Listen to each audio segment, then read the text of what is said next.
Hello guys, welcome back to our channel.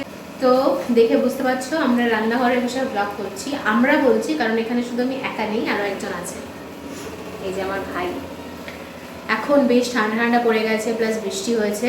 তো আমরা এখন কি করব, দুধ চা খাবো। এখন বাজে হচ্ছে মোটামুটি 3:30-এর কাছাকাছি। 4টে বাজেনি, 4টে বাজতে না 3:30 বাজতে, আধা ঘন্টা পরে তো বাজবে। হ্যাঁ প্রায় 4টে। তো ওই জন্য আমরা এখন একটু চা বানাচ্ছি। আর আজকে যেহেতু সানডে, তাই আমরা আজকে দুধ চা খাবো। আমি, আমার ভাই আর বৌদি, আমরা তিনজনে দুধ চা খাবো। আর পুকলুর বম্মা হচ্ছে লিকার চা খাবেন। তো তাই জন্য এখন আমরা চা বানাচ্ছি। ঠান্ডার দিনে গরম গরম দুধ চা খেতে কিন্তু খুব ভালো লাগে, আদা দেওয়া চা। এখানে আমি কত বড় একটা পাত্রতে চা বসিয়ে দিয়েছি। এখানে জাল হচ্ছে আস্তে আস্তে। আর এই দিকে বসিয়েছি পুকলুর জন্য আর মায়ের জন্য লিকার চা। ওরা খাবে লিকার চা।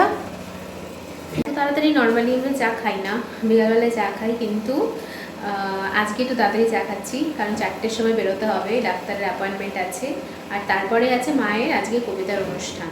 তো বিকেলবেলায় তো সেরকম বাড়ি থাকা হবে না, তাই জন্য এখনই চা খেয়ে নিচ্ছি। আর খুব শীত লাগছে, দেখতেই পাচ্ছ একটা ছোটো হাতার টপ করে ঘুরে বেড়াচ্ছি। আমার একদম শীত লাগছে।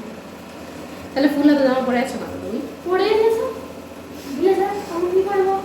সেটাই তো করিয়ে দিয়েছে মা, এখন তো আর কিছু করতে পারবে না বেচারা। তো ওই জন্য আজকে একটু আগে আগে আমরা চা বানাচ্ছি। তো ভাবলাম একটু ব্লগিং করি, এমনিতেই মায়ের অনুষ্ঠানে যাবো, তো সেখানে তো তোমরা দেখতেই পারবে সব কিছু। এদিকে আমাদের দুধ চা হতে থাকুক, আমরা এই চাটা দুজনকে দিয়ে আসি, ঢেলে নিই। ভাই তো ওপরে। হ্যাঁ, ওপরে দিয়ে আসবো ওকে। ও নিচে আসবে না? ডেকে নিয়ে আসবো ওকে নিচে? নিচে আসবে না, ও চাইবে না, টিভি দেখছে। আর আমি নিয়ে আসি। থাক ভাই, তুমি করো না, আমি দিয়ে আসবো চা ওকে। এই নাও তোমার চা। কি চা? দুধ চা? ও তুমি খাও।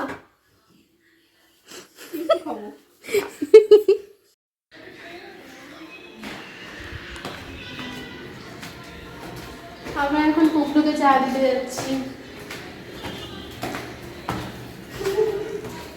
ভালো আছে পুকলু? এই দেখো আমাদের পুকলু কোথায় বসে টিভি দেখছে, ব্লগিং হচ্ছে।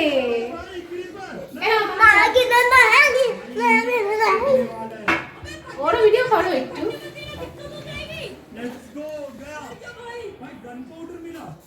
এই দেখেন আমাদের রিমোট এই নাও তোমার চা, চা খেয়ে নাও, আমরা নিচে চা খাবো। তুমি কি যাবে? নিচে যাবে? তুমি কি নিচে যাবে? আমি দাদা ভাই কিন্তু নিচে চলে যাব। মা নিচে আছে,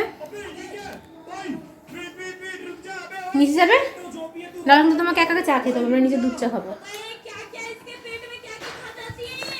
খাবার পর আসছে। এই পড়বে, ঠিক আছে, বসে খাও, এটা ঠান্ডা হয়ে গেলে খেয়ে নেবে, ঠিক আছে? আমি নিচে যাচ্ছি। জাল হয়ে হয়ে কত সুন্দর কালার হয়ে গেছে দুধ চায়ের। তোমাদের একটু রান্নাঘরে জানলা দিয়ে বাইরের ওয়েদারটা একটু দেখিয়ে দাও। দেখো বাইরে কীরকম মেঘলা মেঘলা ওয়েদার রয়েছে। পাশের বাড়ির ছাদে জামা কাপড় মেলা রয়েছে, দেখা যাচ্ছে সেটা। দেখো পুরো মেঘলা মেঘলা ওয়েদার একদম। তো চাটা এবার আমরা ঢেলে নেব।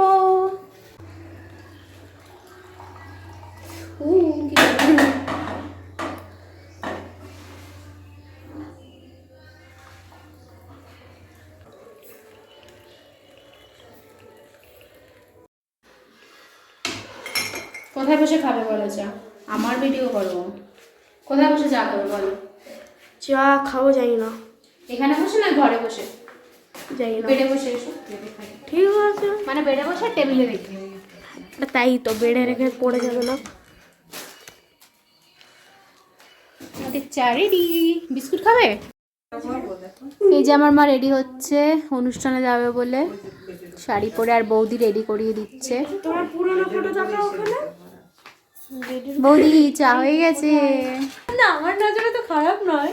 তোমার নজর খারাপ নয়, অনেক খারাপ। তোমার নজর খারাপ নয়, অনেক খারাপ। এ আমার চা কোনটা? এটা। আর ভাইয়ের জন্য আদাটা কম দিয়েছি, নাহলে আরো আদা দিতাম। আমি সাধারণত চা খেতে ভালোবাসি না, কিন্তু চা খেতে ভালো লাগছে আজকে। খুব সুন্দর বানিয়েছে। Thank you, thank you. Welcome welcome. খাচ্ছ চা? না, বলো কেমন হয়েছে খেতে? টেস্ট করিনি।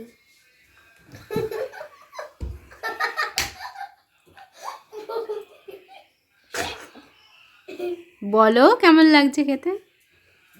ভালো না। আমি জানতাম ঠিক এটাই বলবো তো জল বেশি এতে দুধের। তো কি করব? দুজনের চায় তো টেস্টি আসছে না। দুজনের চা খাওয়ার জন্য যে দুধ ছিল সেটা এখন 4 জন হচ্ছে। তোমার আর আমার জন্য দুধটা ছিল, সেখানে মা আর বৌদিও যোগ হয়ে গেছে। এখন তো জলও মিশবে। আমি খাইনি। তোমার কথা বলেছি, ওকে বলেছি। সারাক্ষণ এরকম করতে থাকা মানুষটা একটু পাগল আছে। তো আমি রেডি হয়ে গেছি, এখন এবার বেরোবো। একবারে ডাক্তার দেখিয়ে আমি মায়ের অনুষ্ঠানে ওখানে চলে যাব, তাই জন্য একবারে রেডি হয়ে বেরোচ্ছি। তো আমাকে 4টে সাড়ে 4টের মধ্যে যেতে বলেছে। তো এখন আমি তাড়াতাড়ি করে বেরিয়ে যাব, অলরেডি 4টে বেজে গেছে, কাছাকাছি আছে, ওই জন্য বেশিক্ষণ লাগবে না যেতে। তো চলো এখন বেরোবো, আর তোমাদের সাথে দেখা হবে মায়ের অনুষ্ঠানে গিয়ে। মায়ের প্রোগ্রামটা হচ্ছে এই স্কুলে আমি ক্লাস 5 থেকে 12 অবধি পড়াশোনা করেছি। তো অনেক দিন পরে আজকে আবার এখানে এলাম।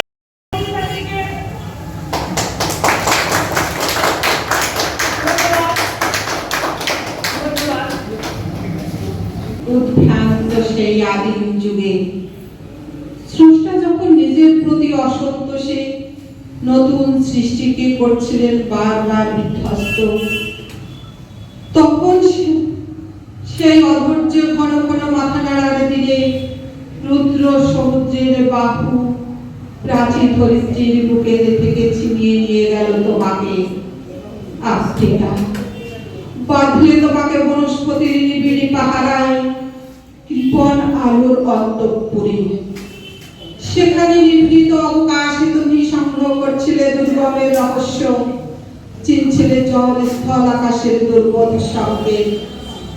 প্রকৃতির দৃষ্টি অতীতের জাদু মন্ত্র জাগাচ্ছিল তোমার চেতনামৃত মনে। কি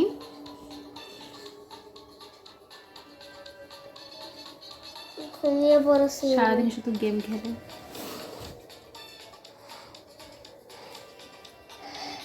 দুষ্টু দুষ্টু হাসি দিচ্ছে। কি দুষ্টু।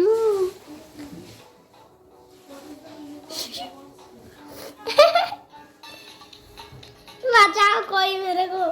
এই আমাদের পুকটু গুলু গুলু গুলি গুলি পুকটু। অনুষ্ঠান থেকে ফিরে এবার হচ্ছে আমার ডেলি যেটা কাজ, মাথায় সিরাম লাগানো। এটা হচ্ছে ডাক্তারের প্রেসক্রাইব করা একটা সিরাম, যেটা আমি লাস্ট 6 মাস ধরে আমার হেয়ার গ্রোথের জন্য লাগাচ্ছি। আমার হেয়ারে কিছু প্রবলেম হয়েছিল তার জন্য, আর যেহেতু শীত পড়ে গেছে চুলটা শুকাতেও চায় না তাড়াতাড়ি, তাই আগেই লাগিয়ে নিলাম। তো চলো আজকের ব্লগটা এখানে শেষ করে দিচ্ছি, দেখা হবে নেক্সট ব্লগে।